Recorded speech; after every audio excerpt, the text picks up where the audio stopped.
This is Ashley Hodge with Sick'em 365. I got a post-game call-in show.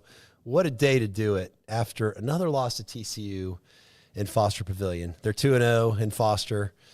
I think Baylor's won a lot in what they call Fort Dixon, TCU, but we can't seem to beat them here. That was a really bad loss. I think, the Bears were favored by 12.5 and just got totally punked on the glass. The end up out-rebounded 41-25. That's a terrible number. They gave too many good looks to Davis Wenzel. He was the player of the game for TCU. Brendan Wenzel, sorry, I meant Brendan Wenzel. He hit a couple really big corner threes and the dagger at the end when the Bears were able to down 6. They had some really good end of the game play by VJ Edgecombe, getting a 3-point attempt, getting fouled, making all 3 free throws. Jeremy Roach with a hustle play, which he got injured on. And then, of course, the big 3 from Jaden Nunn, which I was surprised wasn't really covered well by TCU. They gave him a pretty open look. But then the Bears give up the corner 3. Looking at that play, Josh was the one, trying to scramble out to the corner. I thought his defense was okay there. I thought VJ reaching in was put the Baylor in a bad position. I'm sure that's going to be studied in film. Just a bad loss. I mean, this is, you're 17-5 on turnovers. The Bears turned TCU over 17 times. They only turned the ball over themselves 5 times. I mean, you see that stat and you're like, how in the world do you lose on your home court to a team that you're better than? But those things happen, and the Bears blew this one. This is going to be a game they look back on with a lot of regret, but you can't make 2 losses become 3. Kansas State comes to town on Wednesday. They're going to be hungry for a win. A similar quality team, kind of at the bottom of the conference like TCU. You got to, protect home court and beat Kansas State on Wednesday. This is a call-in show. Call-in shows are better with calls. Call in with your frustrations. I know we got a lot of frustrated Baylor fans out there. Maybe there's some happy TCU fans that want to troll. We'll take you on too. There's a link in the premium message boards. If you do call in, make sure you're unmuted so we can hear your call. Walker, do we have anything in the hopper yet? Nothing for you right now. Okay. Yeah, losses are always less active than wins. No one really wants to call in and talk after a loss. What did you see, Walker? I know you're an astute basketball mind. What were some of your observations of the game? I think there's a lot that comes to mind for me. I think to start, in the first half, we have to be a lot better when we shoot a free throw.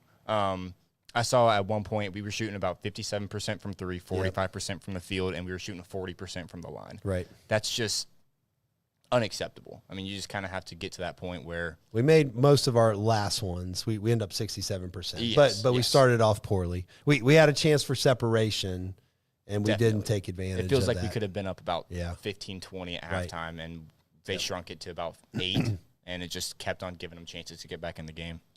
I mean, the effort on the glass is embarrassing. I mean, it really is. I mean, there's, TCU is not a great rebounding team, and they come in on your court and out-rebound you by 16. That should never happen. I feel those guys are going to be doing rebound drills, for the next 2 days for sure.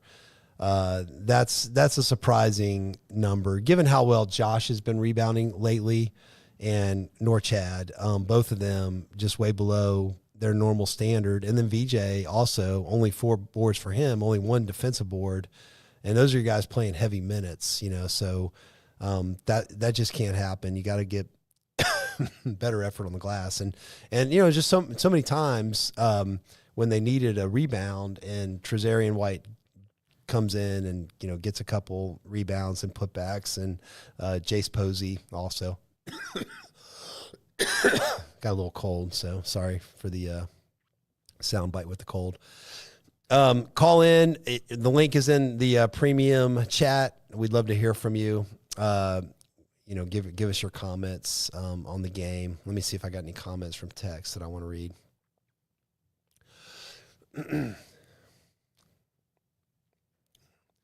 No, everybody's depressed.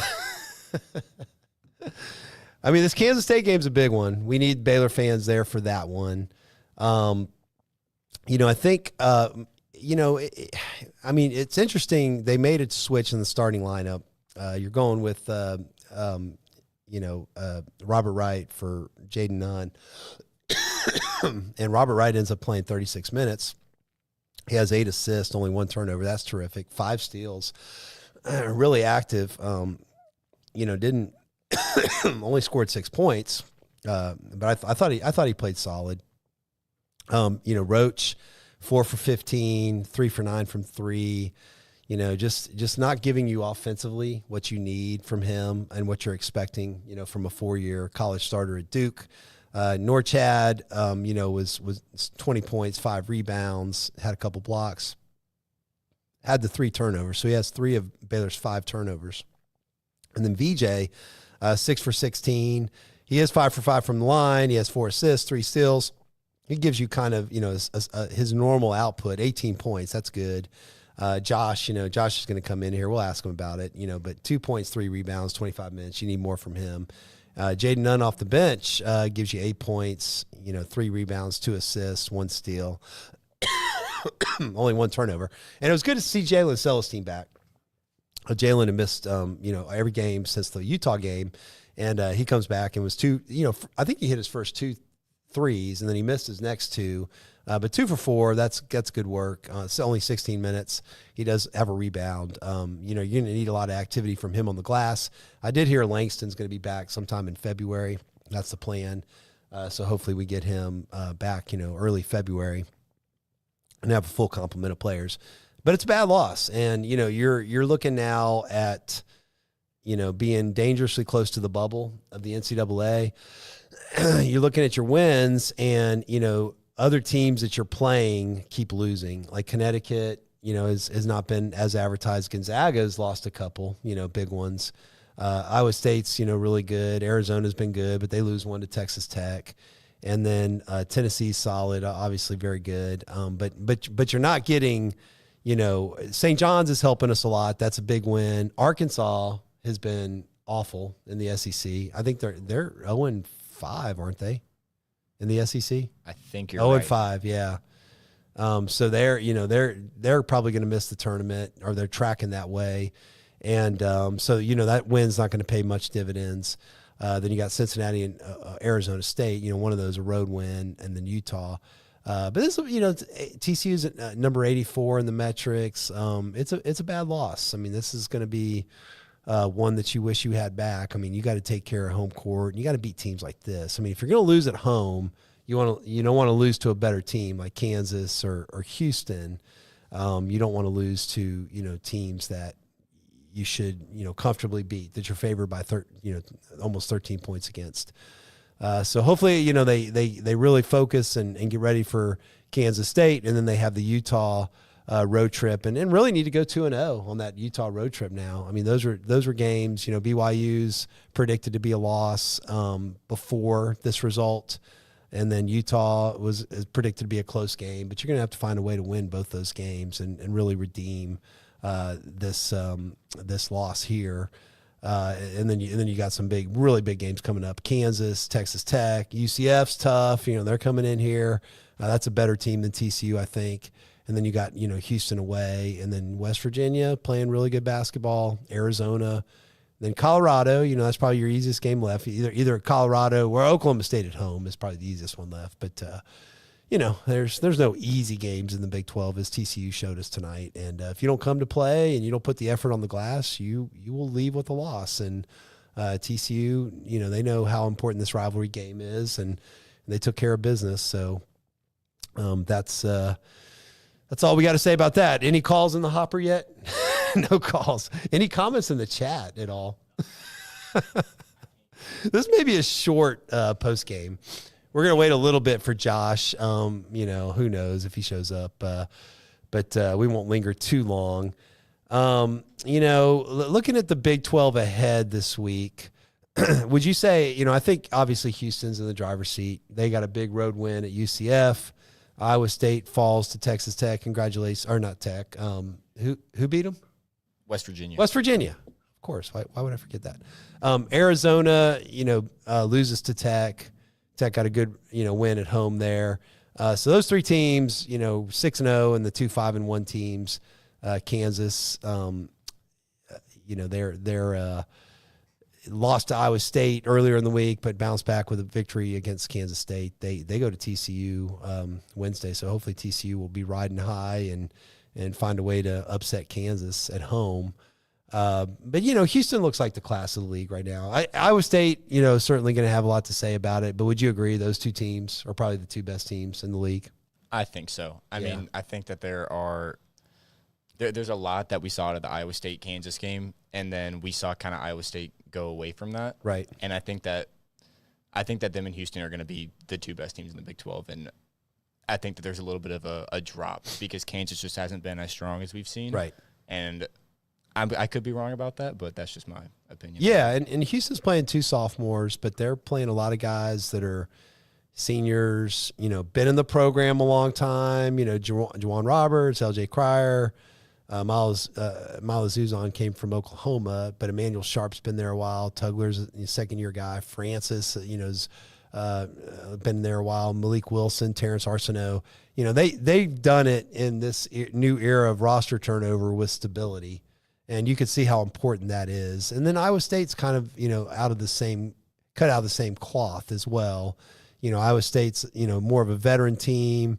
Not relying on freshmen, they're looking at, their sophomore sensation got hurt, Milan, but other than that, it's all seniors and juniors. So, Baylor is relying on, two freshmen, Rob Wright and VJ Edgecombe, and they've been terrific. I mean, but it shows sometimes. And, but I just think, the chemistry and what you were hoping you were getting preseason just hasn't shown up yet. And there's still time, there's not a reason to hit the panic button, but this loss certainly gives you some pause. I mean, we saw this with the blowout losses, and escaping St. John's by the skin of our teeth. I mean, we saw that this was possible, and sure enough, it happened, and hopefully just really fuels this team to really elevate and do things with a lot of urgency the rest of the way, especially these guys that are, it's their last season of playing college basketball. I know we have some competitors on this team. I know that there'll be,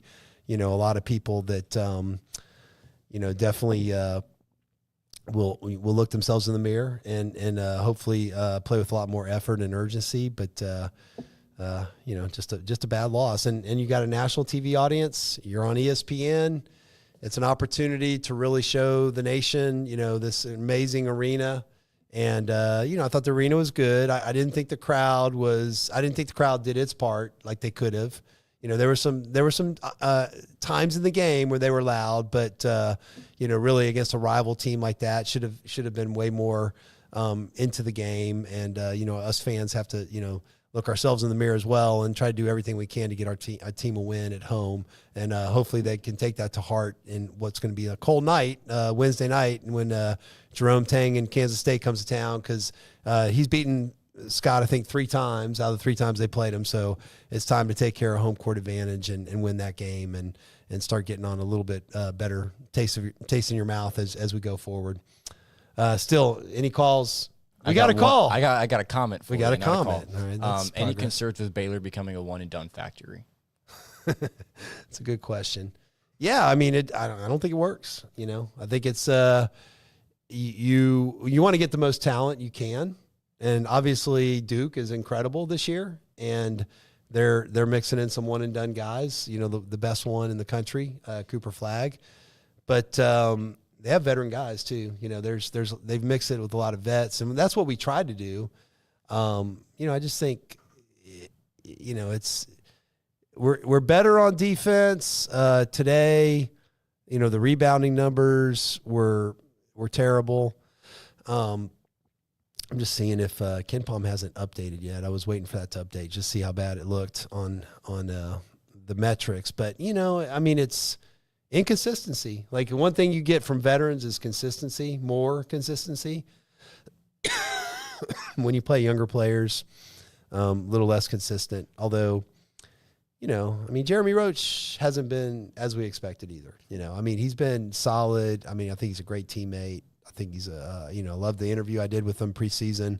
But he has not been at all Big 12 level like they thought they were getting. And then, of course, VJ, I would say, has been kind of what we expected he would be. And then I think Norchad Omier has been what we expected he would be. But overall, we thought we'd have Langston. We didn't know that Jalen Celestine would be hurt. These are excuses. Every team deals with injuries. West Virginia had a very key injury, Tucker DeVries, and they went out and beat, number 2 Iowa State Saturday. So, the difference was in intensity and defense, I think. Only question? All right, we're going to call it a show. I don't know if Josh is going to show up. So we're just going to say good night from Waco. I'm coughing. This is not a fun night to do the show anyway. Congratulations to TCU. Ernest Uday was dominant. Obviously they had a lot of heroes. I think Reynolds is terrific. Their point guard, and Wenzel, really made a difference with his shooting as well. And Owlette was tough. I thought he played well for them. That's a solid effort from them, but really one that Baylor should have won. Didn't take care of business when they had the opportunity to put them away in the first half, and you get what you get. You've been listening to a Sikkim 365 post-game call-in show where we had no calls with Ashley Hodge and Walker Saunders. Sikkim Bears.